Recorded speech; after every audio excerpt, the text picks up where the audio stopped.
આરોગ્ય મંત્રી શ્રી ઋષિકેશભાઈ પટેલના વરદ હસ્તે ઇમરજન્સી સેવાઓ અંતર્ગત 100 નવીન 108 એમ્બ્યુલન્સ, 38 આઈસીયુ ઓન વ્હીલ્સ તેમજ 10 ફૂડ સેફ્ટી ઓન વ્હીલ્સ સેવાઓનું લોકાર્પણ કરાયું.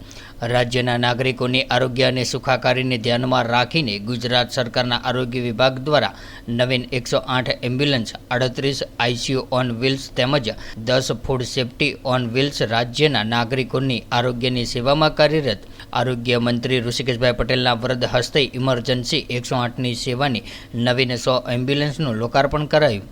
38 આઈસીયુ ઓન વ્હીલ્સનું લોકાર્પણ, ફૂડ સેફ્ટી ઓન વ્હીલ્સની 10 વાનનું પણ લોકાર્પણ કરાયું. ત્યારે આરોગ્ય વિભાગના વડા ધનંજય ત્રિવેદી, કમિશનર હર્ષદ પટેલ, એનએચએમના મિશન ડાયરેક્ટર રેમ્યા મોહન, અધિક નિયામક શ્રી નીલમ પટેલ સહિતના આરોગ્ય વિભાગના ઉચ્ચ અધિકારીઓ ઉપસ્થિત રહ્યા હતા. ખોરાક અને ઔષધ નિયમન તંત્રના વડા એચજી કોશિયાએ પણ ફ્લેગ બતાવીને ફૂડ સેફ્ટીની 10 વાનનું લોકાર્પણ કર્યું.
तो व्हाट्सएप, ट्विटर, फेसबुक, इंस्टा जहाँ भी आपका अकाउंट है, इसे शेयर बटन के द्वारा वहाँ पर शेयर करें.